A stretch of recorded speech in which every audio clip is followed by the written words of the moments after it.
glorify your name. Lord, naniniwala ako, Panginoon, sa bawat isa.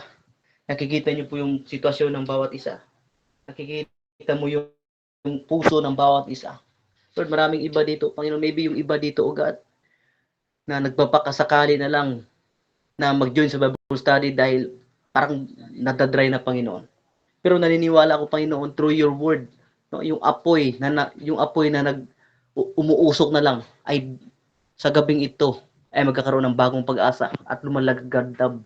Lord, maraming salamat. Allow this message na mag-penetrate sa puso ng bawat isa.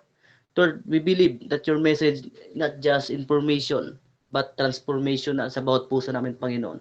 Lord, ang iyong salita ay siyang nagpapabago sa puso ng bawat isa. Holy Spirit, I humble down myself as a servant, as bilang yung lingkod, Panginoon.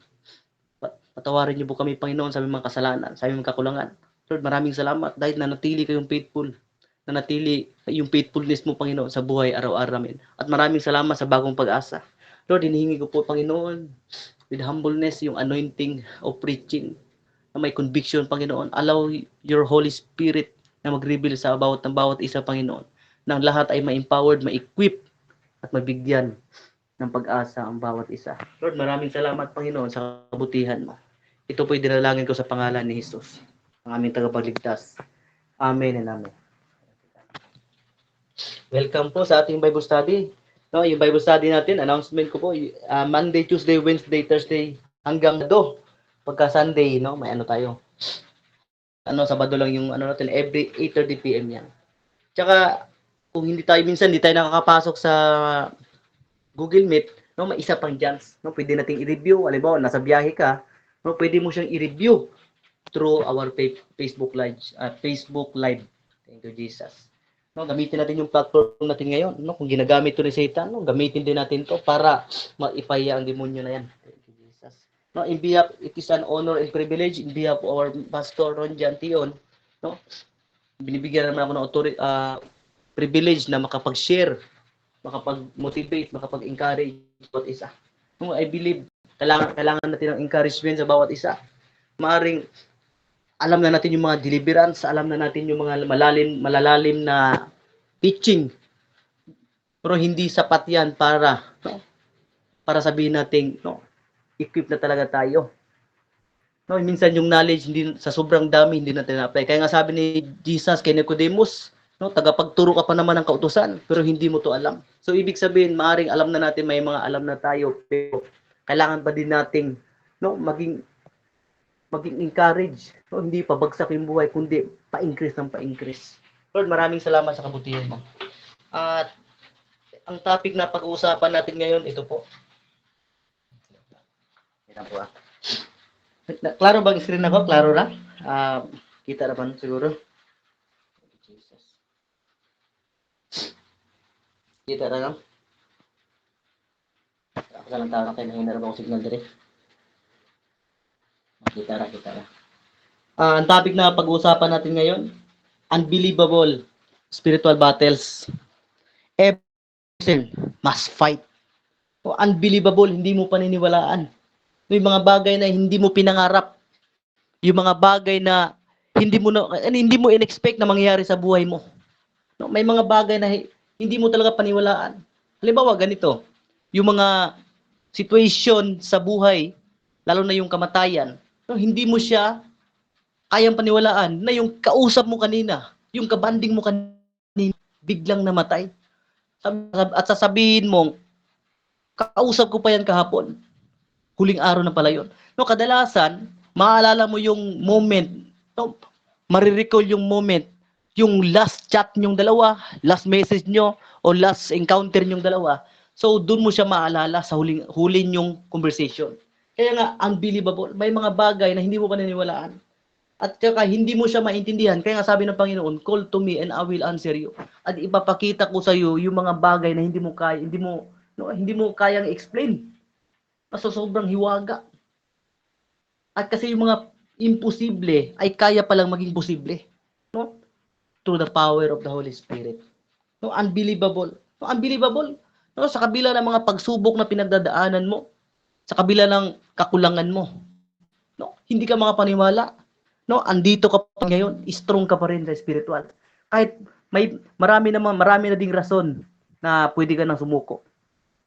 Pero mas marami pa ring rason na kailangan mo ipagtuloy kasi nga ang dami mo na simulan. No, unbelievable spiritual battle.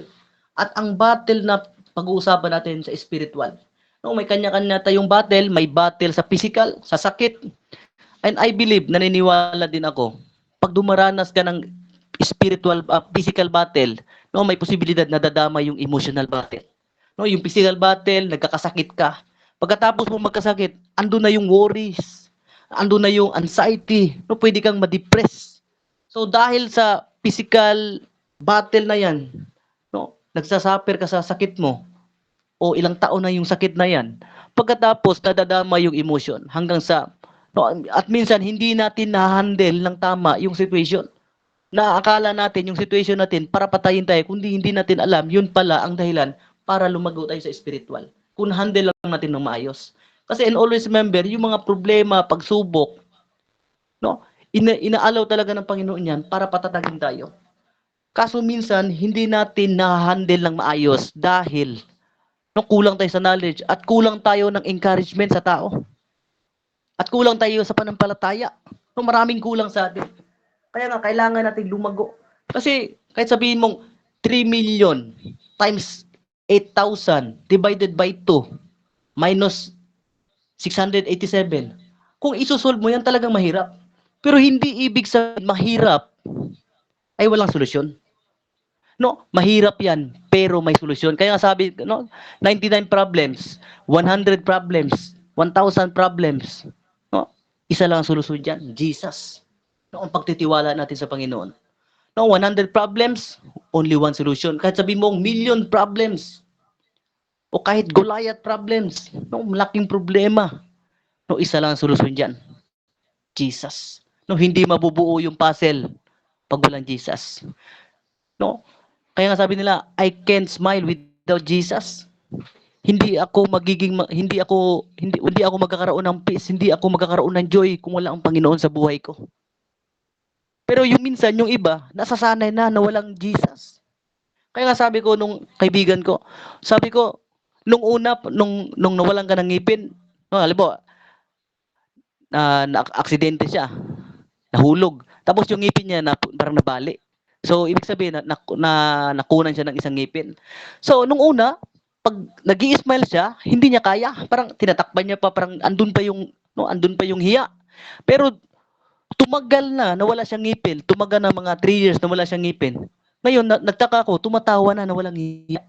No, nasanay na walang ngipin yung tao. Nasanay yung kaibigan ko na walang ngipin, no, kaya niyang maging masaya.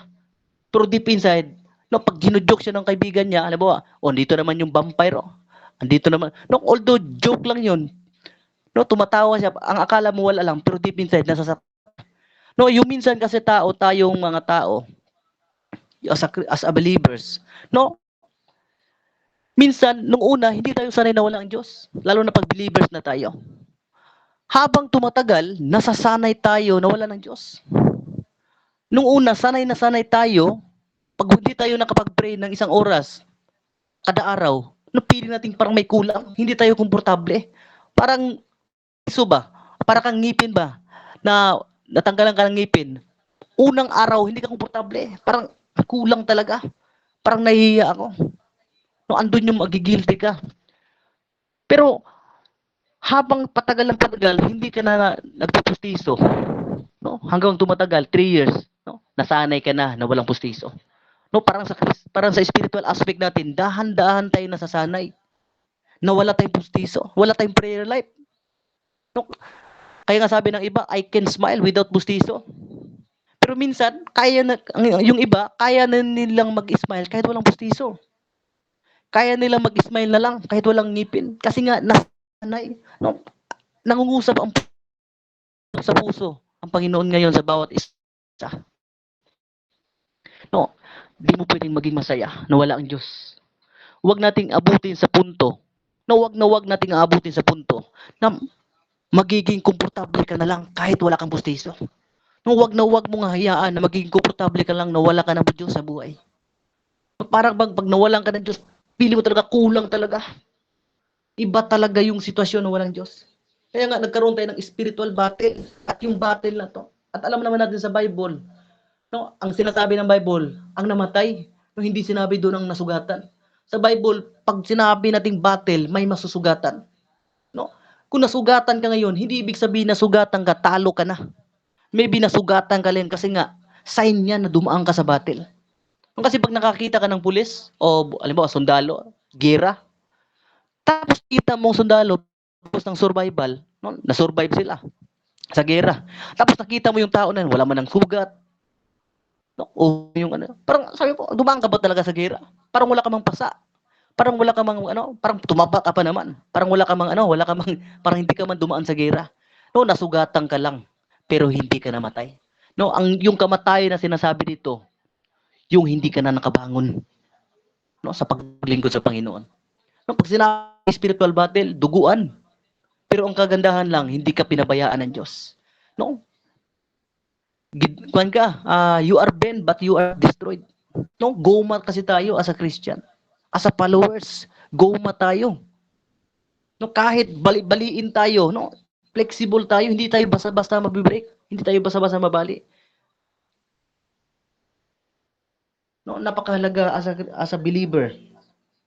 Spiritual battles, every chosen one must fight. Kailangan mong lumaban. Pero hindi porket nasugatan ka, talo ka na. Hindi porket nadapa ka, talo ka na. And always remember, ang laban na ito hindi to biro.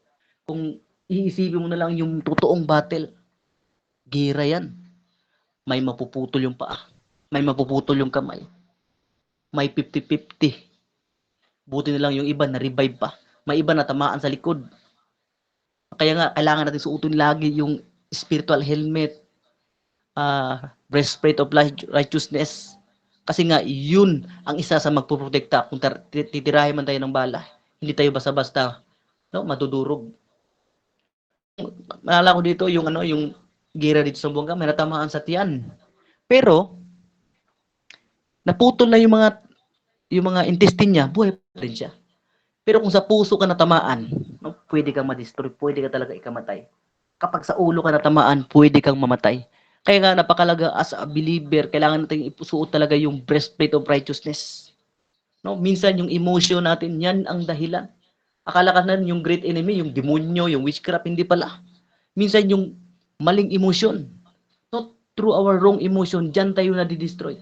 Kaya nga, hindi raw ang pagsunod sa Panginoon. Kaya nga sabi sa nabasa ko, Christianity is not a playground.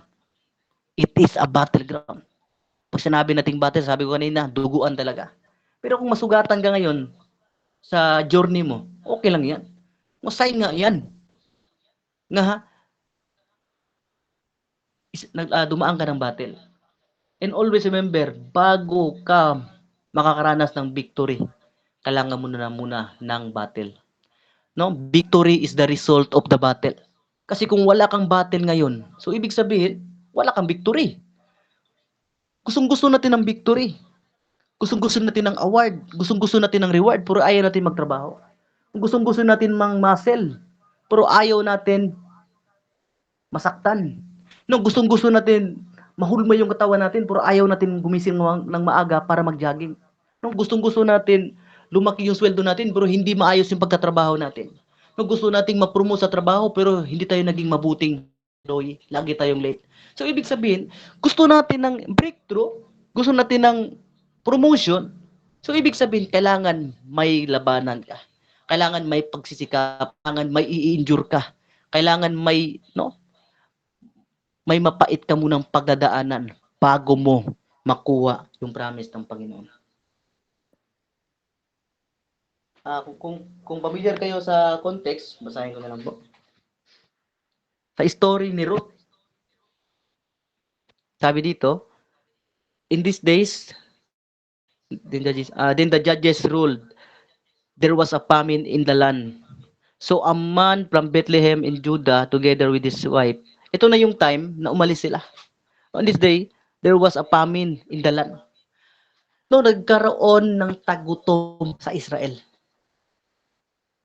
At yung asawa ni Naomi na anong pangalan nito? Na pumunta sila sa Moab, silang lahat. Si Elimelech, the wife's name was Naomi, and the names of two sons and Kilon. They were Ephrathites from Bethlehem, Judah, and they went Moab to live here. No, alam niyo ba revelation sa akin ng Panginoon dito? No, ayaw nila ng famine. Ayaw nila ng pressure. No, iniiwasan nila yung problema. Sabi ng Panginoon, anak, yung mga problema na pagdadaanan mo, kailangan gusto ko ipa-endure sa iyo yan. Kaso tinatakasan nila. No, alam niyo ba ang nangyari dito? Tinakasan nila. No, umalis sila sa Bethlehem at pumunta sa saan? Sa Moab. No, wait lang. Verse 3. Now, Elimelech, Naomi's husband, died, namatay. Hallelujah. No, dito ko nakita ngayon, tinawa, namatay. Ay, hallelujah. Nawala. Wait lang, nawala. Hindi ko makita. Sabi dito, now Elimelech, Naomi's husband, died, and she was left with her two sons. They married Moabite woman. Ito na. Nung una, umalis sila doon sa Moab. Umalis sila sa Israel, sa Bethlehem, kasi nga tagutom. No, nakita mo talaga dito na ayaw nilang humarap sa mga problema. So ang ginawa nila, pumunta sila sa Moab. Kasi doon, okay yung lugar. Hindi tagutom, hindi season ng famine. So nakita ko dito, sa yung revelation ng Panginoon sa akin dito, parang ayaw nila ng struggle. Ayaw nila ng problema. Ayaw nila yung magdusa sila. No, ang sabi ko kanina sa introduction ko, victory is the result of the battle. No, bago makuha yung bell sa boxing, bago makuha yung trophy, kailangan mo munang dumaan sa laban. No, hindi ka magiging masaya pag nakuha mo yung trophy, pag binili mo lang doon sa antog nito, sa mall. No, pag bibili ka ng trophy, bibili ako ng trophy kasi i-display ko. Walang power, walang impact. Pero pag yung trophy na yan, kahit maliit lang yan, kahit papel lang yan, no? Pag andun yung pangalan mo at alam mo sarili mo, iyang papel na yan, pinaghirapan ko yan. Pero pag bumili ka ng medal doon sa mall, no, hindi proud. No? At masabi mo pa, niloloko ko lang yung sarili ko. Kaya nga sabi ko, victory is the result of the battle. Bago ka magkakaroon ng victory, kailangan mo munang dumaan sa battle. Duguan. Pero yung kagandahan, hindi ka pinabayaan ng Diyos. Nabuhay ka, nag-survive ka, nahirapan ka nga lang. Kaya nga sabi ng Panginoon, kailangan yung matutong mag-endure. No? Ang mga taong nagtatagumpay, yun lang yung mga nag-endure. No, winners never quit. And quitters never win. No, hindi mananalo yung mga quitters. Ang laging nananalo is yung mga nag-endure. Alam mo ba ibig sabihin ng endure? Yung gusto mo na talagang sumuko. No, yung isang sa kung sa sa tali pa, parang isa na lang, mapuputol na. Pero in-endure mo talaga. No, mas tanggap mo yung sakit pag alam mo may purpose. No, tanggap mo yung sakit, yung panganganak. Kung tutusin, walang babae na nangangarap paglaki ko, sana sasaryan ako. No, paglaki ko sana mahiwa yung tiyan ko. Wala. Kasi gusto nilang maging maganda yung tiyan pa rin niya. Pero for the sake sa bata, maging maayos para mabubuhay, tatanggapin ko. I-endure ko yung sakit. Pagdudurusahan ko yung sakit na pagdadaanan ko. Meaning, tanggap mo yung sakit na pagdadaanan mo pag alam mong may purpose. No, pag may reason yung isang bagay, tatanggapin mo. No, kaya nga yung mga nagtatrabaho sa kanal, no, dito mga poso. No, papaba yan sa kanal. No, para lang sa mga anak na magtatrabaho, i-injure ko. Ibig sabihin, ini-injure. No, i-injure ko na malayo sa pamilya. No, para lang may bukasan yung mga anak ko. Ibig sabihin, endurance. Yung sakit. No? Alam niyo ba anong nakita ko dito? Nung una, tinakasan nila yung problema. Ayaw nila ng problema. Gusto nila smooth lang lagi. Ayaw kasi ng Diyos ng ganyan. Alam niyo ba anong nangyayari? Hindi sila nakatakas. Hindi sila nakatakas sa problema. So, alam mo bakit? Anong sabi dito? Pagkatapos nila tumira sila doon, went to live for a while for a country of Moab. The man's name was Elimelech, his wife Naomi. Now Elimelech, Naomi's husband died. So, dito ko na-realize, makakatakas ka sa location, pero hindi ka makakatakas sa sitwasyon. No, kung i-allow talaga ng Panginoon na pag ipapadaan ka dyan, No, kahit anong takas mo, hindi mo kailangan pwedeng takasan.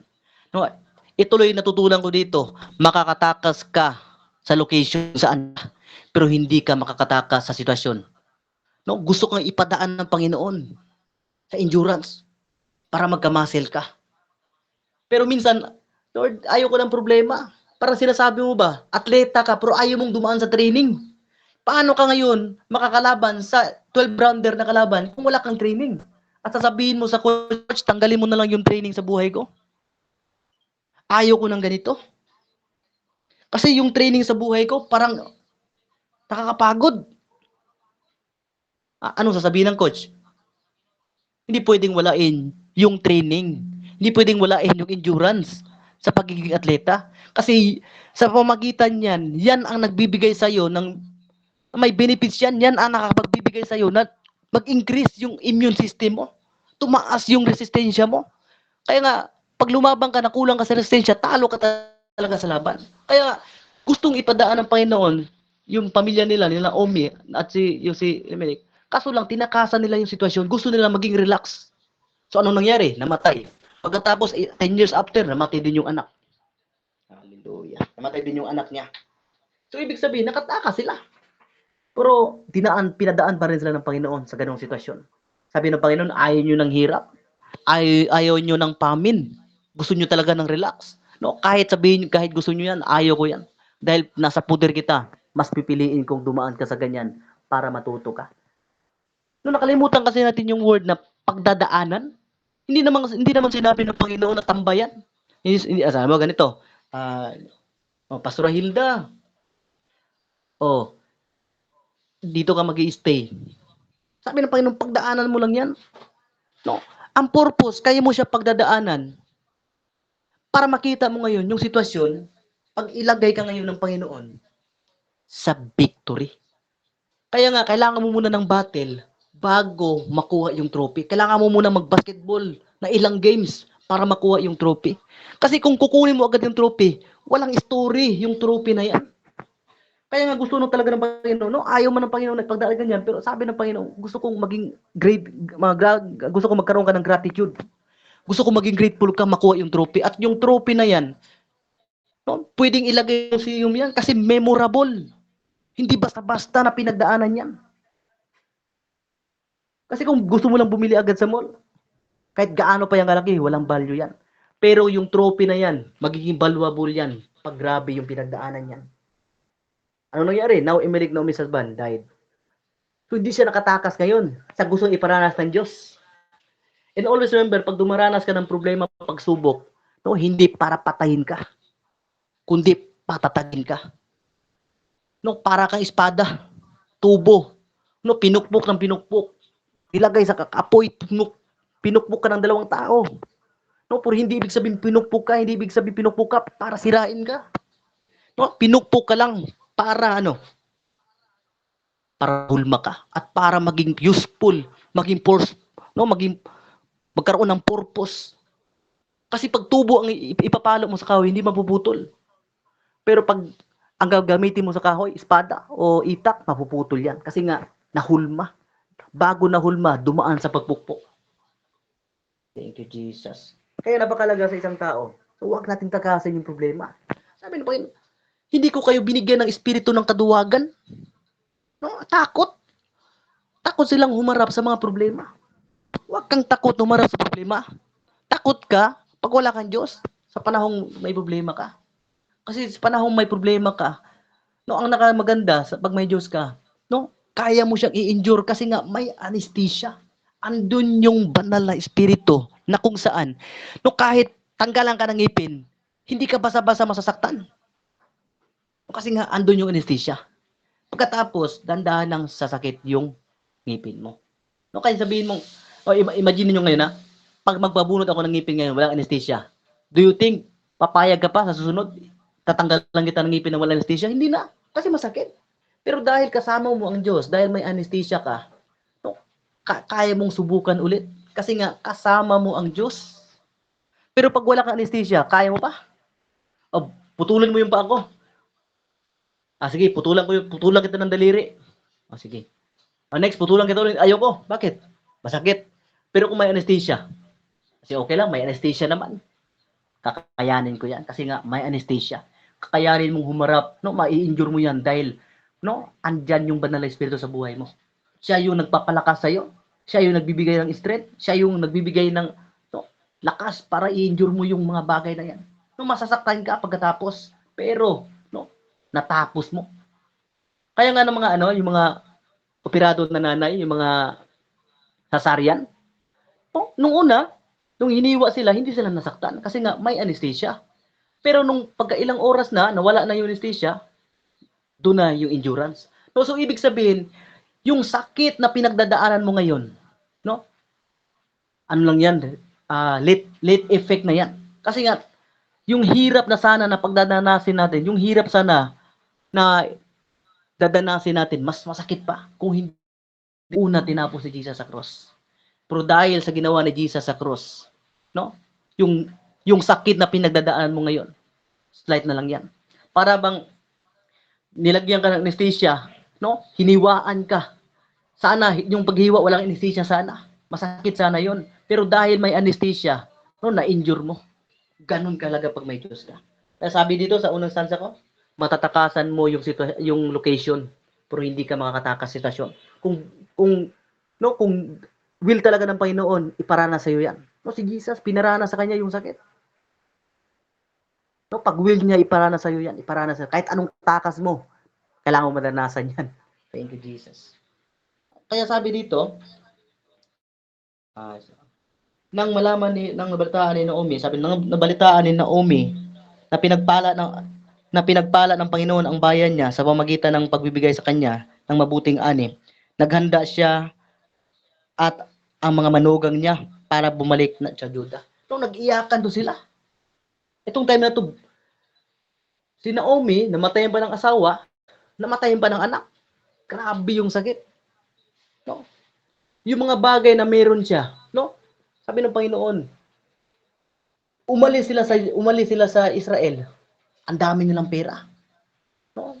Ang dami nilang ari-arian. No? Pero nung umuwi siya, walang-wala siyang dala. No? Minsan may tinatanggal ang Diyos sa buhay mo. Minsan may inaalaw ang Diyos sa buhay mo. May tatanggalin siya, may mawawala sa iyo, may mga trabaho mawawala, may mga negosyong bumabagsak, may mga disciple na mawawala, may mga tao na dating close mawawala sa buhay mo. No, may mga trabaho na pwede kang mag-kick out. No, may mga opportunity na biglang tatanggalin sa buhay mo. Para ano? Para ang Diyos na lang ang matira sa iyo. At siya na lang yung hanapin mo. Kaya sabi dito, nang nabalitaan ni Naomi na pinagpala ng Panginoon ang bayan niya sa pamamagitan. No? Grabe, no? Kaya siya umalis doon kasi tagutom. Pero nung nabalitaan ni Naomi, itong time na to, may damage na, may namatay na. Nung nalaman niya na pinagpala ulit, bumalik siya. Hallelujah. No, ayaw niya talaga ng problema. Gusto niya talaga i-relax lang. Pero kahit anong takas niya, no, pinadaan talaga sa kanya ng Panginoon. Sabi ng Panginoon, kailangan mong pinagpagdaanan yan para pag dumating ka sa land of promise, magiging grateful ka. Hallelujah. Tapos sabi dito, nang nabalitaan ni Naomi, pinagpala ng Panginoon, bumalik siya. Naghanda siya. Oh, sabi niya, naghanda siya at ang mga manugang niya para bumalik sa Juda. No, wag na natin tingnan yung bad side ni Naomi ngayon. No? Tingnan natin yung pinaka-the best na ginawa niya. No, yung bad side niya, wrong motives. Nung nabalitaan ni Naomi na gibless ang ilang lugar, pinagpala yung lugar doon, naisipan niya bumalik na lang sila doon. Wrong motives yun. Pero, wag na nating tingnan yan. Ang tingnan natin, ito. Nang naghanda siya at ang mga manugang niya para bumalik sa Juda. Say this with me, bumalik. Hallelujah. No, nung narealize niya, nag-stay na lang ako doon. Wala sanang masamang nangyari sa buhay ko. Sana doon na lang ako. No? Hindi ko ininjure. Yung kagandahan dito, bumalik siya. No? Ang hinihintay na ngayon ng Panginoon, yung pagbabalik ng apoy mo. Yung pagbabalik ng apoy ng bawat isa. Yung pagbabalik ng eagerness sa Panginoon. Yung apoy na nawala. No, kailangan gusto ng Panginoon, iniimbitahan tayo ng Panginoon ngayon. Ihan ulit sa tulong niya. No, masisindihan lang yan pag tutulungan din natin yung sarili natin. No, huwag natin tingnan natin yung pagbabalik nila. At habang naglakbay balik sila, sinabi ni Naomi sa dalawang manugang niya, bumalik na lang kayo sa inyong ina, pagpalain nawa kayo ng Panginoon, mabuti yung pagkikitungo sa yumao. So, sabi ni Naomi, bumalik na lang kayo. No, bumalik na lang kayo sa lugar ninyo, sa pamilya ninyo. Tapos sabi dito sa verse 10, at sinabi sa kanya, sasama kami sa inyo, sa pagbabalik nyo, sa kababayan ninyo. Imagine nyo Moabites, itong ano nila, itong dalawang asawa, no, galing, alam naman natin sa batas sa Israel noon, bawal mag-asawa hindi Israelites. Di ba? So, ang nangyari ngayon, nung tumakas sila sa sitwasyon, nakapag-asawa yung anak niya ng Moabites. Pero dahil andun naman sila, no, binigyan pa rin ng purpose ng Panginoon. Sabi ng Panginoon, dahil andito ka naman, andito naman kayo, no, tumakas naman, lumayo naman kayo, tumakas kayo sa mga problema. No, andiyan kayo sa sitwasyon, no, hindi ako papayag na wala kang madadala sa pagpunta niyo diyan. Hallelujah. No, hindi ako papayag na wala kayong madadala. Kaya nga sabi dito, bumalik na lang kayo. Pero yung dalawa na ito, gustong-gusto nila sumama sa Israel. No, alam niyo ba ang nakita ko dito? No, sa panahong depressed ka na, sa panahong nanghihina ka, sa panahong discouraged ka, sa panahong no, parang kunting-kunti na lang susuko na ka, parang no, matigas na yung puso mo pag nakakita ka ng mga word of God sa Facebook, ini-scroll mo lang agad, parang yung puso mo parang may bato na. O parang ayaw mo nang makinig ng word of God. No, mas ginugusto mo makinig ng tulpo, mas ginugusto mo bang makinig ng mga no, worldly issues kaysa sa word of God. Kasi nga, napuno na sa bato. So, alam nyo ba ang resulta niyan? So, may nadadamay. So, maraming kaluluwa. Hindi ka na ngayon, wala nang importante sa iyo. Wala nang importansya sa iyo yung winning soul. Itong dalawang Moabite at sinabi sa kanya, sasama kami sa inyo. Pagbalik nyo sa kababayan ninyo, gusto namin sumama sa iyo. Gusto namin kumilala sa Diyos niyo. Parang ano ba? Gusto namin maging part sa lugar ninyo. Pero anong sabi niya, bumalik na lang kayo. Sabi dito, nabasa ko ulit dito, ito yung revelation ni Lord sa akin. Pero sinabi ni Naomi, umuwi na kayo, mga anak. Bakit kayo sasama sa akin? Akala nyo, kasi yung mindset niya, bakit ayaw nyo bumalik sa inyo? Akala mo ba makakaanak pa ako? Kung sakali makakaanak ako, hihintayin nyo pa ba? Kasi yung ugali kasi nila noon, kaugalian, pag namatay yung husband, so yung next na pangangasawa mo, yung asawa niya, yung kapatid niya, ganun yung tradisyon noon. Pero dalawa kasi yung namatay, wala silang asawa. So sabi niya, hintayin mo pa ba na mga anak ako, na ilang taon, hintayin nyo ba para asawain ulit?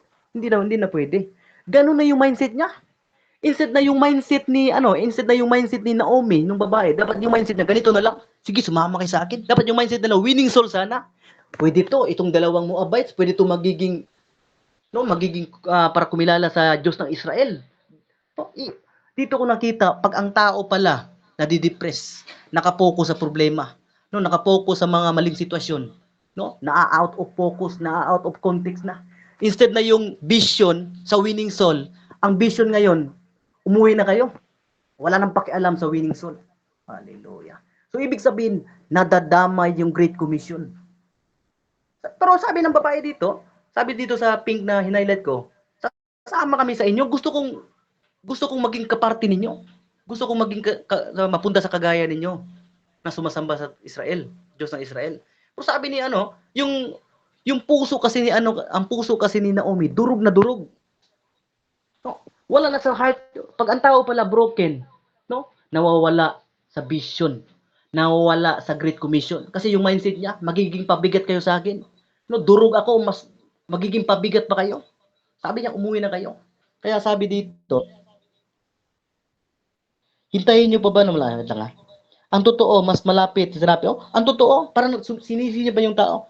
Yung mga kasama. Ang totoo, mas mapait ang sinapit ko kaysa sa inyo dahil pinirapan ako ng Panginoon. Hallelujah.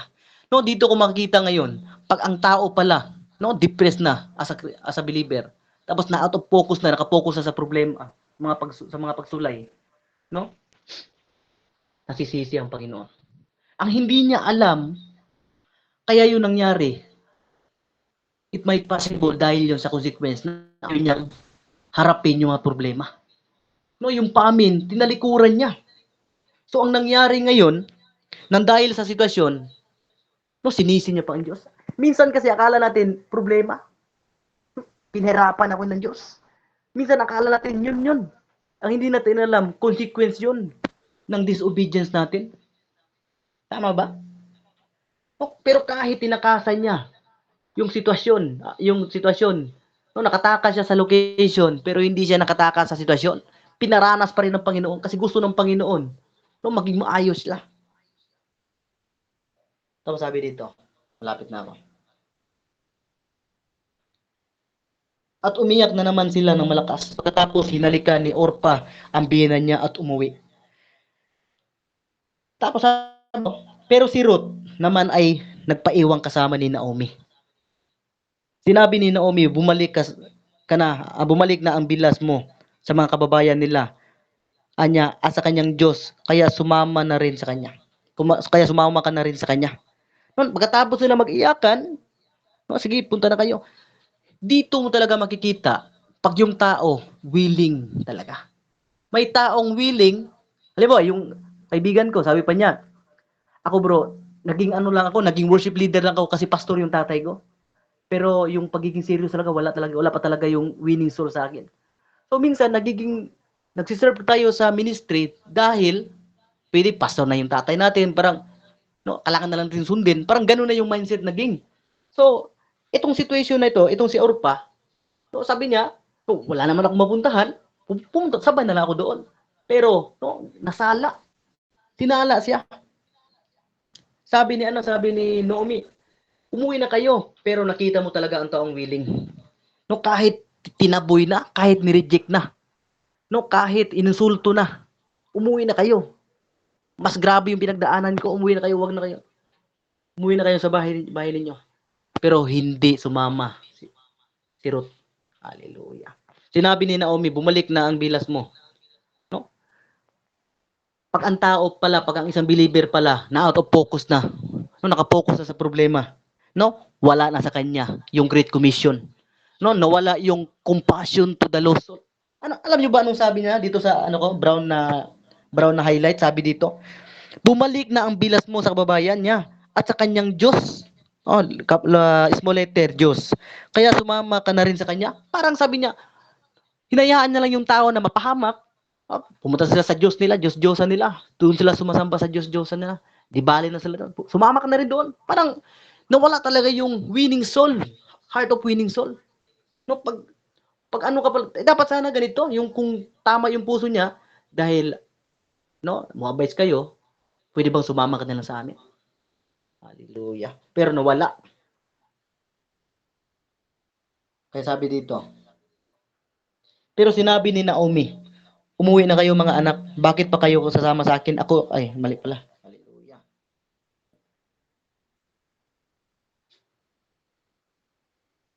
Dito. Pero sumagot si Ruth, wag po ninyong akong piliting iwan kayo. Hallelujah. Dahil nga, nire-reject siya, tinataboy. Dahil kung saan kayo pupunta, doon din ako pupunta. At kung saan kayo tumira, doon din ako titira. At ang mga kababayan nyo ay maging kababayan nyo rin. At ito yung pinaka-the best. At ang Diyos nyo ay magiging Diyos ko rin. Minsan, may mga tao tayong tinataboy, nadadamay dahil sa maling emosyon natin, maling mindset natin. Willing kumidala sa Diyos. Willing sumunod sa Panginoon, pero pilit nating di natin binibigyan ng halaga. Nire-reject natin yung mga chat. Ang hindi natin alam, uhaw na pala sila. No, dahil na out of context siya, na out of focus siya, no, parang baliwala na sa kanya yung kaligtasan ng tao. Sabi niya, pumunta na kayo doon sa Diyos-Diyosan, doon na kayo sumamba ulit. Ikaw, sumama ka na doon sa kanya. Pero ito yung pinakamaganda. Hindi nakinig si Ruth. Kasi alam ni Ruth, si Naomi, no, na nalunod sa emosyon. No, maling emosyon. No, ito yung pinakamaganda sa Panginoon. Sa panahong, no, as a leader, as a believer, as a disciple, ito yung maganda sa Panginoon. Sa panahong gusto mo nang sumuko, sa panahong depressed ka, sa panahong, no, hindi mo na alam yung mga desisyon mo. No, parang paralyzed ka talaga, na paralyzed ka sa spiritual. No, ito yung kagandahan sa Panginoon. No, magpapadala siya ng tao na hindi ka iiwan. No, yung pagpapadala niya ng tao na hindi ka iiwan sa kabila ng iyak mo, no, sadness mo. No, magpapadala siya ng tao ngayon. No, para tulungan ka na makaangat. No, magpapadala siya ng tao ngayon. No, yung tao, no, yung Diyos mismo ang pumunta sa iyo, pero ginamit niya yung si Ruth, no, para ma-encourage ka, para damayan sa mga problema nila. Hallelujah, thank you Jesus. Sabi dito, kung saan kayo mamamatay, doon din ako mamatay. Parusawan na nawa ako ng Diyos. Sumigat kapag namilay ako sa inyo, maliban na lang kung matayan. Pero dito, nang makita ni Naomi na disidido si Ruth, na sumama sa kanya, tumahimik na lang siya. So, ibig sabihin, pag gusto talaga, no, walang dahilan. Pag gusto, maraming paraan. Pag ayaw, hallelujah, maraming dahilan. No, nakarating sa Bethlehem, no? Kaya nagpatuloy silang dalawa. No, nang makita ni Naomi na pusgido si Ruth, kaya nagpatuloy silang dalawa sa paglalakbay. Ito yung pinakamaganda. Sa kabila lang pinagdaanin na nila, sa kabila lang, no, ang daming realization na lumabas sa isipan nila, at nagpatuloy sila. No? Yung word na nagpatuloy, napaka-impactful niyan. No, nagpatuloy sila sa paglalakbay hanggang sa nakarating sila sa Bethlehem. No? Nagpatuloy. Ito yung pinakamaganda. Pag nagpapatuloy ka, no, makarating ka sa destination mo. Kaya nga sabi ni Pastor Roget, kung ano yung ginagawa mo ngayon, hallelujah, no, yun ang magiging future mo. Pero sa Panginoon, there's many chances. No, kung may nasimulan ka mang mali, sabi ng Panginoon, kailangan mong pumunta sa bagong sitwasyon, tamang lugar, para magkaroon ka ng malinis na tubig. Kasi kung sa palagay mo yung tubig mo dito, itong tangke na to, hindi na maganda. Kung kailangan mong linisin yan, kailangan mong bumili ng tangke. Kung butas-butas na yung tangke na yan, no, napapasukan na ng dumi, kailangan mo nang palitan ng bagong tangke. Kaya nga sabi ni Pastor Roque, no, kung ano yung nasa puso, yun ang lumalabas. No, kung halimbawa yung tubig ng tangke, no, may ano diyan, may patay na daga o patay na daga or pusa sa loob mismo ng tubig. So ibig sabihin, kung ano ang nasa loob, yun ang nailalabas. Kaya magtaka ka ngayon, bakit may amoy yung tubig? Nung pag-check doon sa mismo sa tangke, yung tubig may ano na, may patay na daga pala. So ibig sabihin kung ano ang meron sa loob, no, hindi talaga maiwasan na yun ang lalabas. Hallelujah. No, bitter si ano dito. Nagiging bitter si Naomi. Kaya nagpatuloy ang dalawa at nabigla nakarating sa Jerusalem. At ang lahat ng tao ay nabigla sa kanilang pagdating. Sinabi ng mga babae, si Naomi ba talaga ito? Nabigla silang lahat. Hallelujah.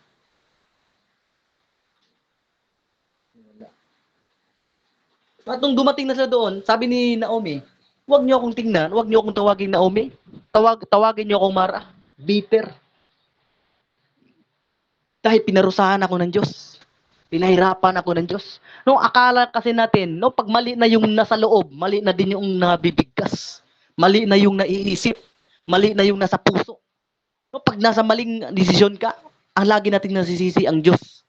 Pero ang totoo, no, naranasan mo yon dahil yun sa consequence. Pero inalaw pa rin ng Diyos. No, kahit nag-disobey ka, napunta ka sa lugar na yan, pero di papayag ang Diyos na wala kang madadala. No? Dahil sa disobedience na yon, dahil nag-repent siya, dahil nakarayla sila, no, sa pagbabalik nila.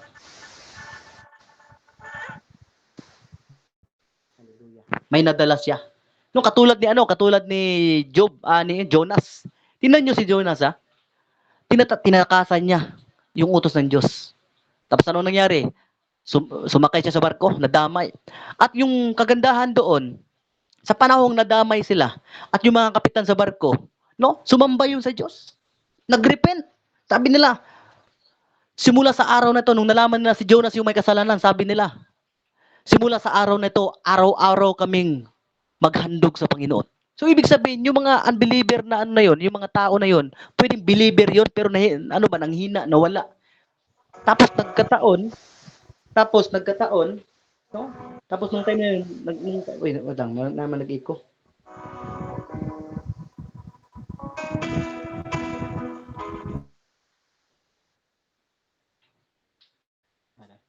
No, nagkataon, no? Tapos nagkataon, yung time na yun, na si Jonas. No, ang pinakamaganda lang, mas nakilala nila ang Diyos nung sa panahong nag-disobey si Jonas. So ibig sabihin, hindi yun kalooban ng Panginoon na mapunta siya doon, pero dahil sabi ng Panginoon, dahil andito ka naman, no, hindi ako papayag na wala kang madala. Kaya nga ako doon kung saan ako noon na-involved sa sitwasyon, no, marami din ako nadala. Alam mo, na-backslide ako noon. Kung saan ako lagi pumupunta, kung saan ako pumupunta lagi, nung nakabalik ako sa Diyos, yung mga bagay na lugar na napuntahan ko, no, nadala ko rin yung iba. So, ibig sabihin, hindi papayag ang Panginoon na maabot, dumating ka sa sitwasyon na dyan, na hindi mo yan madadala. Kaya nga nung nag-disobey si si Jonah, nung pag-disobey niya na yun, may naligtas pa.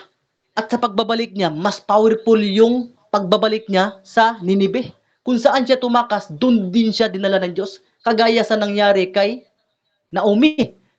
No, kung tumakas sila noon, no, pero dahil binles ng lugar na yon, doon pa rin sila bumalik. No, si Jonah, doon siya dinala ng Diyos. Doon pa rin siya niluwa ng isda. At nung time na yon, naging powerful yung pagpunta niya. Hallelujah. Basta nag-repent ka, basta pag nagbalik loob ka sa Panginoon, mas magiging impactful ka. Imagine mo na lang, para kang pitikan. No, damor siya, hinihila pababa. Pag nabitawan yan, pag nag-repent yan, sabog yung bote. No, nakita nyo ba yung pana? Damor siya, hihilain pababa. Pag bibitawan mo yan, no, mas malalim yung tira, mas malalim yung pagbaon. So, ibig sabihin, mas impactful. Kaya nga si Jonah, nung nakabalik siya doon, nung dinala siya ng isda, niluwa siya ng isda. At saan siya niluwa? City yun. At napipicture out ko doon, yung city na yun, maraming tao, dalampasigan. No, baybayin. So, alam naman natin, yung mga pagbaybayin yung area, maraming tao yan kasi naging isda, pwedeng palengke, pwedeng lugar, maraming tao. At imagine nyo na lang, habang nasa boulevard ka, may taong niluwa sa isda na si Jonas, tao. So, ibig sabihin, yung pagpunta niya doon, naging impactful dahil akala na nakita na tao, may milagro nangyari kasi niluwa ka ng malaking isda. At yung time na yon, yung Diyos nila, si Dagon. Ang Diyos ng Ninibe, nung panahon na yon, si Dagon. Si Dagon, at nung niluwa siya doon, no, yun pang naging dahilan, bakit pagpunta niya doon, hindi siya pinatay. Ang inisip ng iba, Diyos yan. Inisip ng mga tao, Diyos. Kaya nagpaliwanag si Jonas na sabi niya, mag-repent or burn. No, mag-repent kayo o gusto niyo masunog yun. Kaya na umabot sa hari, umabot sa sa mga matataas na tao. Kaya nga naging impactful yung pagpunta ni Jonah kasi nga nag-repent siya. Thank you, Jesus. Nakarealize siya. Sign that you are in the spiritual battle. Thank you, Jesus. Number 1. Battles. Mali na yung spelling. Battles of breakthrough. Wala ring atda. Battles of breakthrough. No, minsan may mga battle talaga na inaalaw sana ang Diyos, kaso lang pilit nating tinatakasan gaya nila Naomi. Nung gusto ng Panginoon, iparanas tayo sa ganong sitwasyon para maging grateful tayo. Kaso lang tinatakasan natin, ayaw natin ng training. Pero gusto natin ng belt. Ayaw natin ng medal, gusto natin ng medal, pero ayaw natin mag-study. No, ayaw natin gumising ng maaga. Gusto natin ng promotion, pero ayaw natin ng maging maayos sa trabaho. No, minsan may mga battles, kailangan may pagdadaanan ka. Ang makaganda lang, pagdadaanan mo lang. Hindi sinabi ng Diyos tambayan mo, kundi pagdaanan. Gustong ipakita sa iyo ng Diyos yung mga posibilidad na may kaya mong, hindi mo kayang baguhin yung past mo. Hindi mo kayang baguhin yung mga pinagdaanan mo, pero kaya mong baguhin yung future mo base sa mga bagong desisyon na godly decision sa ginagawa mo ngayon. May mga desisyon, mga nangyari sa'yo, hindi mo na mababago yun. Lesson na lang makukuha mo doon. Pero kaya mong baguhin yung future mo. No? Kung babaguhin mo rin yung mga cycle ng buhay mo, yung mga priorities mo sa buhay mo, may magandang resulta yun. No? Battles of breakthrough. No? Pinagdadaanan, kailangan mong pagdadaanan muna para ma-experience mo yung blessing ng Panginoon. No? Sa dalangin ko sa gabing ito na hindi tayo maging katulad ni Naomi. Natakasan lang. Kahit takasan man nila, nakatakas sila sa Bethlehem, pero hindi sila nakatakas sa location, sa situation. Nakatakas sila sa location, pero sa situation, namatay pa rin yung pamilya. Kasi gusto ng Panginoon, dumaan ka sa crushing, dumaan ka sa brokenness, dumaan ka sa pagbagsak, no? Sa panahong bumabagsak ka, doon mo matutunang bumangon. No, ang bata bumabagsak, natutumba, umiiyak, nasusugatan. Pero ang kagandahan sa bata, pagkatapos umiyak, no, bumabangon. No, ganun tayo dapat. Battles of deliverance. No? Yung grabe yung battle. No, yung gusto mo talaga makalaya. Minsan nakalaya na tayo. No, tapos na ni Jesus sa cross, John 19:30, it is finished. No, tapos na. Nakalaya ka na. Pero minsan tayo ang hindi nakalaya. Para tayong mga Israel sa Egyptian. Nakalaya na, pero yung mindset, nasa Egypt pa rin. No, kailangan natin ng battles. No? Kaya tayo may battles ngayon. Kasi gusto ng Panginoon na makalaya tayo. At bago nakalaya yung mga Israelites, no, grabe yung pinagdadaanan ni Moses. May battle talaga na nangyari. No, napadala siya ng salot. No, wala siyang armas, pero sa pamagitan ng kapangyarihan ng Panginoon, no, bago nagkaroon ng deliverance, no, nagkaroon ng battle by the power of God. No, pamilya naman kayo sa salot sa panahon ni Moses, dugo, yung mga grabe yung battle ang nangyari noon. No, kahit wala kang kutsilyo, no, magtiwala ka lang sa Diyos, panalo ka sa laban. No? Nang dahil doon, napilitan si Paraon na palayain yung Israelita. Thank you, Jesus. Number 3. Battles to correct your course. No? Minsan may battle talaga sa decision. No, may mga battle sa ano ba ibig sabihin ng course? Yung mga gusto mo. Yung mga gusto mo sa buhay, yung mga will mo. Gusto mo yumaman, gusto mo ganito, gusto mong travel, gusto mo ganito. Sabi ng Panginoon, may battle diyan. Kailangan may pagdadaanan ka. Kailangan magkaroon ka ng correct battle, ay correct na decision, correct na desire na naaayon sa kalooban ng Panginoon. Hindi lahat masaya ay tama. Hindi lahat, hindi ibig sabihin common ay tama. Minsan may mga common pero mali. So, ibig sabihin, may battle talaga. Not para sa ating mga kagustuhan sa buhay. Number 4, battle to humiliate the enemy. No, battle para payain si Satan. No, pag once nagde-deliverance tayo, once nagpe-preach tayo about sa tactic ni Satan, no, pinapahiya natin yung demonyo. May battle na nangyayari diyan. Kasi pagkatapos mo i-preach yan, pagkatapos mo i-preach yung gospel, no, si Satan aatakihin ka. Pero ang maganda lang, hanggang atake lang siya. Because God said, it is finished. Wala na kayong magagawa. Talo na kayo. Basta dumaan ka lang sa tamang daanan, no, advantage ka. Pagdadaan ka sa, unsa to ganiyo ka na bang pedestrian, puti, kanang may puti. Pag dumaan ka diyan, no, hindi ka basta-basta babanggain kasi nga nasa tamang daan ka. Pag nilalakaran mo yung daan ng Panginoon, no, hindi ka basta-basta babangga. Kasi nga, no, you are in the right way. Hallelujah, thank you Jesus. Number 5. Battle of distraction, no? Ito na. Distraction sa pagkain, sa opportunity. Magsiserve ba ako? Kasi ito, malaki yung sahod. Parang may distraction talaga. Parang may temptation. No, pwede sa trabaho, pwede sa babae, pwede sa negosyo. No, any kuan na pwede ka ma-distract. No, kailangan mong labanan yan. Hindi ibig sabihin, nasugatan ka, talo ka. Nasugatan ka, senyalis yan na lumalaban ka. Number 6, burden-bearing battles. No, yung battle sa sitwasyon. Gaya sa sitwasyon ni Naomi. Pero, yung hindi maganda sa kanya, yung battle na nilaansaran ng Panginoon doon sa lugar nila, hindi niya nilabanan, tinakasan niya. Pero hindi siya nakatakas sa gustong iparanas ng Panginoon. Kaya namatay yung asawa niya, namatay yung anak niya. No, nawala sa kanya lahat, pati yung pera niya nawala na. No, para inalaw ng Diyos yun, para ang ma-realize mo, ang Diyos na lang ang matira sa iyo. Para isipin mo lang, hindi ako pinabayaan ng Diyos. Wala ka mang pera ngayon, wala ka mang pera para pang Pasko, malaya ka sa pamilya mo, isipin mo na lang. No, nagising ka kanina ng umaga. More than million yun. 7. The battle of obedience. Ito na, battle. Susundin ko ba to? Hindi. Mag-winsol ba ako? Hindi. Magsisimba ba ako? Hindi. No, may battle araw-araw nangyayari. Minsan, no, halimbawa ganito, sa Bible study, parang ayaw mo na mag-join. Ay, katulgo naman ko, kapoy naman ko sa trabaho. Pero, andun yung conviction ng Holy Spirit. Battle, spiritual battle. Mag-join ako. So, dahil nag-join ka ngayon, no, narinig mo ang salita ng Diyos. Ito na, conclusion. The battle of faith. Ito. No, there is power in faith. No, dito, sabi pa, diri mahimuot ang Ginoo. Atong pananampalataya.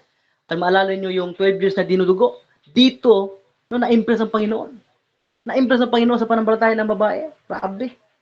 Mahawakan ng kita. Kasidsid. Gagaling na ako. Amazing faith. Great faith. Dito, ito yung pinakagusto ng Panginoon. Kaya sa ito, maalala nyo yung Abraham, sabi ni Abraham, magtawag kay Abraham, sabi dito. Ngayon, sinabi ng Panginoon kay Abraham, lisanin, hallelujah. Ngayon, sinabi ng Panginoon kay Abraham, lisanin mo ang inyong bansa at mga kamag-anak mo, at kahit ang sambahan ng iyong ama, at pumunta ka sa lugar na ipapakita ko sa iyo. Hallelujah. Hindi na. Pero lisanin mo, iwan mo. Pero hindi ibig sabihin, sinabihan ng Panginoon, iwan mo yung pamilya mo. Hindi ibig pabayaan, i-abandon. Kaya ba, yung mga abroad, iniwan nila. Pero, para sa kinabukasan pa rin nila. No, iniwan mo sila, pero hindi mo sila pinabayaan. Iba kasi yung iniwan, pero pinabayaan. Iba din yung iniwan, pero sinuportahan. No, inutusan si Abraham dito na iwan yung kamag-anak nila, umalis ka sa lunga.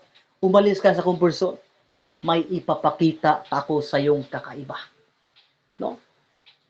May ipapakita ako sa lugar na gusto mong puntahan. Nagawin kitang tanyag, no? Tapos sabi dito, kaya umalis Abraham, no? Andun talaga yung obedience. Umalis si Abraham sa Haran at pumunta sa Kanaan. Tingnan nyo? Umalis sa Haran at pumunta saan? Sa Kanaan. Ayon sa sinabi ng Panginoon sa kanya, nasa 70 gulang. Pumunta siya sa Kanaan. Tapos sabi dito sa verse 7. Pagkatapos, nagpakita ang Panginoon kay Abraham at sinabi sa kanya, ang lupaing ito ay ibibigay ko sa mga lahi mo. Kaya gumawa ka ng altar, Abraham, para sa Panginoon. Sabi dito, pumunta ka, iwan mo yung lugar mo, iwan mo yung pamilya mo, at pumunta ka, umalis ka sa comfort mo. Gusto mo ng breakthrough, umalis ka sa comfort mo. Kung gusto mo ng blessing, umalis ka. Gusto mo maging, no, kung gusto mo maranasan yung, gusto iparanas ng Panginoon sa iyo, umalis ka dyan sa lunga mo. Walang breakthrough sa comfort zone. Ito yung natutunan ko. At sabi dito, pinapunta sila sa Kanaan. Alam niyo ba anong nangyari sa Kanaan? Hallelujah, hindi ko nalagay. Ito na. Sabi dito, ngayon, nagkaroon ng matinding tagutom sa Kanaan. Kaya pumunta si Abraham sa Ehipto para doon muna manirahan. Ganito din nangyari sa kanila. Alam niyo ba sabi ng Panginoon, pumunta ka sa Kanaan, umalis ka sa lugar niyo, pumunta ka sa Kanaan. At pagpunta nila sa Kanaan, ito pala yung promise ng Panginoon sa lahi ko. Tagutoman.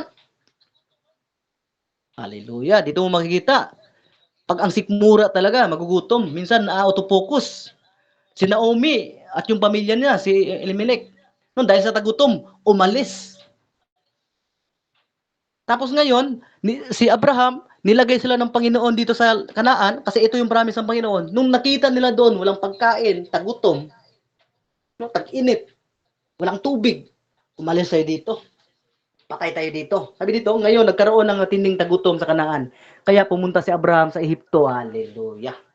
Pumunta si Abraham sa Ehipto para roon muna manirahan. Dahil nakita ni Abraham, sabi ni Abraham, totoo kaya sinasabi ng Diyos? Etong pinapuntahan niya sa akin, Land of Canaan, dito daw maninirahan yung lahi ko. Paano mangyari yan? Baog pa ako, baog pa yung asawa ko. Tsaka matanda na yung asawa ko, matanda pa ako. Paano kami larami? Tsaka kung larami man kami, paano kami mabubuhay dito? Oh, alam niyo po ba kapatid, yung promise ng Panginoon. Pag may pinakita ang Diyos, parang hindi ka maniniwala, unbelievable. Hindi ka maniniwala kung mangyayari pa ba sa buhay ko ito. Sa kabila ng pangit na sitwasyon ko, paamin pa rin yung lugar. No, ang mali ni Abraham, pumunta sila sa Egypt. At pagdating nila sa Egypt, no, ito na time nag-disobey na sila sa Panginoon, parang nawalan sila ng chance. No, pumunta sila sa Egypt, nagsinungaling sila at nagpanggap sila na asawa niya si Sarah. Takot siyang mamatay. No, pag ang tao pala na wala ng palamataya, no, sumusunod, no, masusundan talaga ng takot. Pag ang tao, lack of faith, no? Magi-increase din yung takot. Sabi niya, takot ako mamatay, baka patayin ako nila, baka malaman nilang asawa tayo. So magpanggap tayo na magkapatid, no? Maganda yung no, pinakain siya, binigyan siya ng mga pera, binigyan siya ng alahas, pero may consequence. No, dahil sa kasalanan ni Abraham, mayroon na damay. No, nagano sabi dito? Last na, malapit na tayo. Pero binigyan ng Panginoon ng binigyan ng Panginoon ng nakakalabot na karamdaman ang paraon at ang matauhan niya sa palasyo dahil kay Sarai. So dahil sa disobedience niya, maraming nadamay. So ibig sabihin, pag nagdidala tayo sa Panginoon, pwedeng madamay yung pamilya natin, yung mga nakasurrounding sa atin. Nang naman ni Paraon, dahilan lahat ng ito'y, tinatawag niya si Abram at tinanong, ano ba itong ginawa mo sa akin? Bakit hindi mo sinabi na asawa mo pala siya? Bakit mo sinabing magkapatid kayo? Kaya kinuha ko siya para maging asawa ko. Ngayon, heto ng asawa mo, kunin mo na siya at umalis na kayo. Minsan, yung takot natin, ang takot kasi ni Abraham ganito, baka po malaman nila na mag-asawa to, papatayin ako. Pero, sa isyong ito, dito sa baba, kahit nalaman na ng hari na sila yung dahilan, na nagkakasakit sila doon, pero hindi pa rin sila pinatay. So minsan, pag kulang tayo sa pananampalataya, andun yung takot. Pag takot ka na, minsan mali-mali na yung mga naiisip mo. Kahit yung sitwasyon doon, hindi ka naman talaga papatayin. Kahit nga nagkasala si Abraham, kasala na kanila, ikaw pala ang dahilan, ikaw pala ang saranin. Nagkakasakit kami. Dumayas kayo, pero hindi sila pinatay. Pero yung ang nasa isipan ni Abraham, baka kung malaman nila na mag-asawa tayo, baka patayin ako. Pero hindi pala ganun. Guni-guni lang pala yun dahil sa kakulangan sa pananampalataya. Kasi kung ikaw ba na sasabihin ng Panginoon, pumunta ka doon. Doon ko ipapakita sa iyo. Doon kayo titira ng... Ibig sabihin, ini-expect mo agad, maganda yung sitwasyon. Pero pagdating na sa Land of Canaan, hallelujah, tagutom pa. Tara, tingnan nyo ha, ulitin ko ha. Ngayon, nagkaroon ng nagkaroon ng matinding, di ba sa basta? Dry season. Walang tubig. Gutom kayo na rin lugar ha. Kaya pumunta si Abraham sa Egypto. No, dahil naisip niya, pumunta lang sa Egypto kasi maraming pagkain doon. Pagkatapos, nagsinungaling pa sila, nagkasala sila sa Panginoon. So dito mo munawaan ngayon, no? Pag sinabi ng Panginoon, ipapadala kita, at gusto kong ilagay kita sa Land of Canaan, pero kailangan mo munang makaranas ng famine.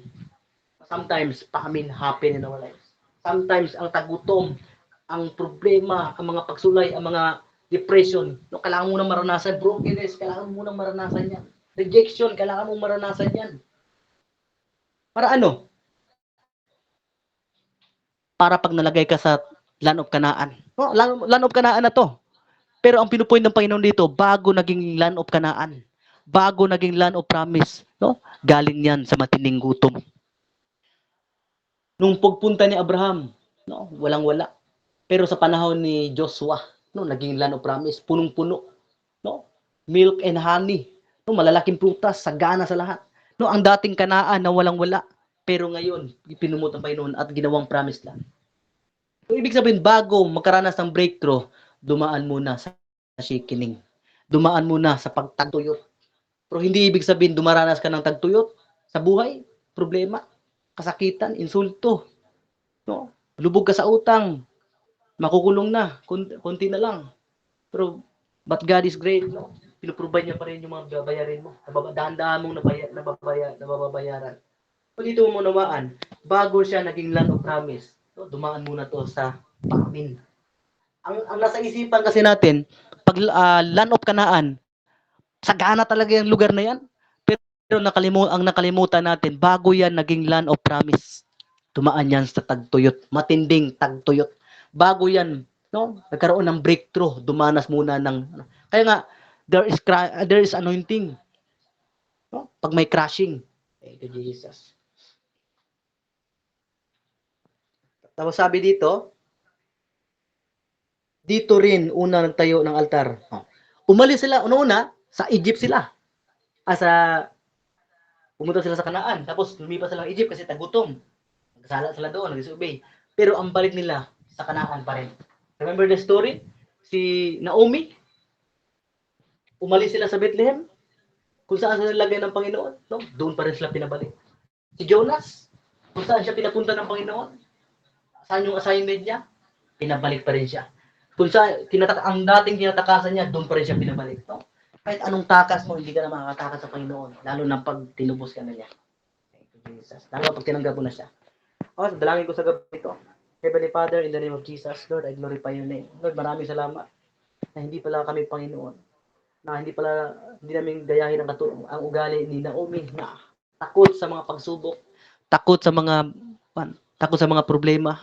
Lord, maraming salamat Panginoon dahil binibigyan mo kami ng espiritu ng katapangan, hindi yung espiritu ng kaduwagan para harapin yung mga problema na yun. Kahit gaano kalaki yan, naniniwala kami Panginoon, mas malaki ka. Kaya kami nagtagumpay dahil sa kabutihan at kapangyarihan mo Panginoon, hindi dahil sa gawa namin. Lord, maraming salamat Panginoon. Pinarelas mo sa amin ngayon. Pag sa time na depressed kami, marami palang nadadamay. Instead na andun yung compassion to the lost soul, compassion sa mga kaluluwa. No, dumating yung punto na focus na wala na kami sa landas. Nakafocus na kami sa problema. Ang dalawang kaluluwa na manugang asawa ng ano niya, mga asawa ng mga anak niyang tay. Sinabi niya lang, umuwi na kayo at sumamba na kayo sa Diyos niyo. Pero buti na lang Panginoon, disidila si Ruth. Lord, bigyan niyo po kami ng puso na kagaya ni Ruth. Kung ano yung puso na nilagay mo sa puso ni Ruth, Panginoon. Lord, ibigay niyo po rin sa amin, Panginoon. Na kahit gaano kalaking problema, no, andun yung heart, no willingness na masunod. Pero nakita namin, Panginoon, pinakita niyo po yung buhay ni Ruth. Isang Moabites, pero pinili mo, Panginoon, na siyang naging dahilan. Naasawa niya si Moab, si Boaz. At si Boaz ang anak niya. At yung anak ni Boaz, yun yung tatay ni Jesse. At si Jesse, yun ang tatay. At si David, no, isa sa mga lahi ni Jesus sa flesh. Lord, maraming salamat, Panginoon. Kahit ano yung buhay namin, tinanggap mo kami. Lord, maraming salamat sa mga problema. At narealize namin ngayon, pinaka-conclusion namin, bago namin maranasan yung breakthrough, bago namin maranasan yung miracle, bago namin maranasan yung hinahanda mo, kailangan mo na makaranas ng battle. No, because the victory is the result of the great battle. Sa dugo ang battle, Panginoon. Lord, maraming salamat. Palakasin niyo po yung mga nanghihina. Palakasin niyo po, Panginoon, yung mga gusto nang sumuko sa spiritual. Tulungan niyo po ang bawat Panginoon. Yung mga pusong bato na, Panginoon, na ayaw na makinig, naging matigas na mas willing na makinig sa ibang issue dito sa mundo. Lord Jesus, baguhin niyo po yung buhay namin, Panginoon. Kailangan ka namin. Bigyan mo kayo ng puso na kagaya mo na willing sumunod. Lord, maraming salamat. I-bless niyo po yung isipan, puso, dila ng bawat isa, Panginoon, sa aming insight ngayon. Holy Spirit, teach us to share your revelation na pagpatatag sa bawat usa. According to your word, Corinthians 14, na ang imong pulong, ang imong pahayag mo sa churches. Thank you, Jesus. And thank you, God, sa iyong kabutihan, Panginoon. I honor you, I glorify you. In Jesus' name. Amen and amen. Hallelujah. Thank you, Jesus. Glory to God. Lapakan natin si Lord. Thank you, Jesus. Lapakan natin ang Ginoo.